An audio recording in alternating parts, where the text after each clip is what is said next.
Hey there, we at the Functional Nutrition Alliance are taking your questions. We're taking questions from our clients and the client and patient population about how to deal with the coronavirus and COVID-19, and particularly how to manage the situation that we're all in, where there's less ability to have our regular routine. And one question came in around stress eating, how we deal with stress eating and how would we deal with stress eating during this particular time.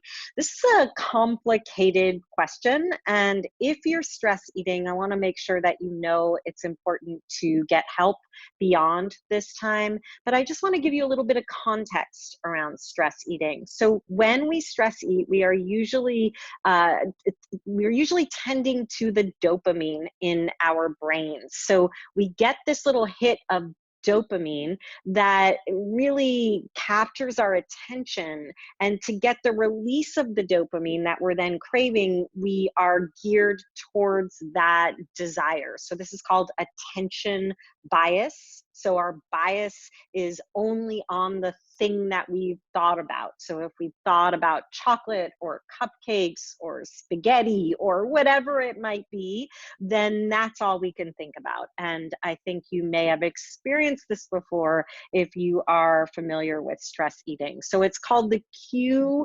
urge, reward. And we don't actually release the dopamine that we're craving until we get that reward.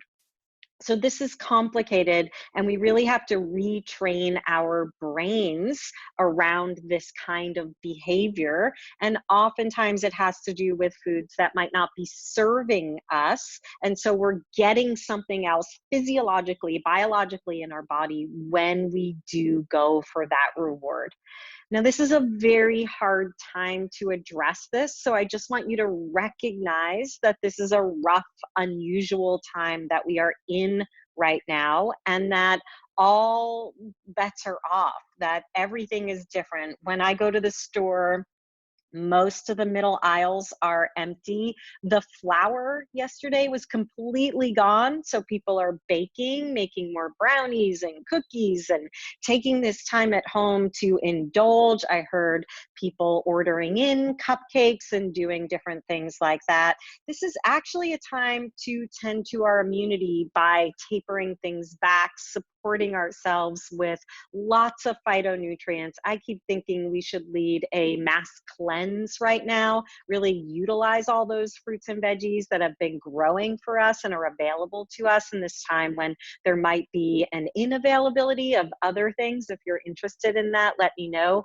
But what we need to do if we are stress eating in the situations we're in is create a little bit more routine and a little bit more recognition. For me, this often includes making things a complete I don't versus I can't. So if I say I can't eat that, I'm going to have more emotion around it. If I say I don't eat that, there isn't any emotion around it. So it's just off the table in what I might call the poison ivy of the situation. So sometimes just removing it and saying, I don't eat that, is more helpful, and therefore we don't have that thing in our house, and we ask our housemates or our family to help us to manage that if it's something that we're worried about. If you think about it in this way, a vegetarian doesn't often have an issue or craving with eating meat unless their body needs it, because they just say, I don't do that.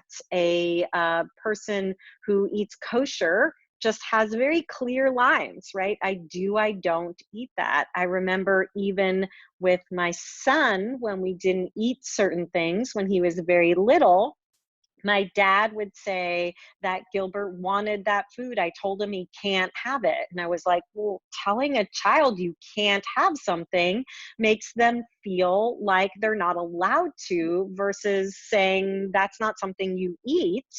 Then that's a different situation, right? Does that make sense? Like, we all have our own inner child. And if you tell your inner child you can't have that, that's different than going, yeah, we don't eat that. So we have to retrain the brain. It's not easy, but what we can do right now is make sure we're stocking our cupboards and our fridge with the things that we know we do want to be eating, that we're eating before we get to the place of the trigger of hunger. So we might be planning our meals a little bit more and make sure that we are fortifying ourselves with what we need.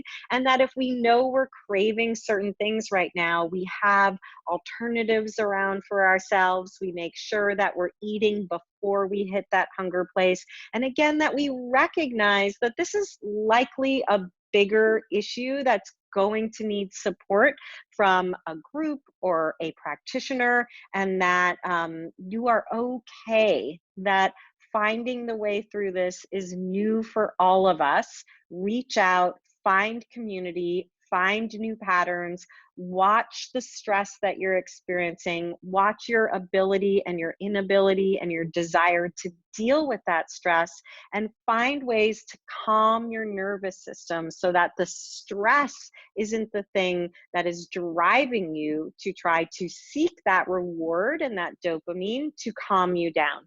So think about the back it up situation of how we calm the nervous system in order not to go into the stress response that has us seeking that thing that's going to presumably calm us down. Does that make sense? We back it up.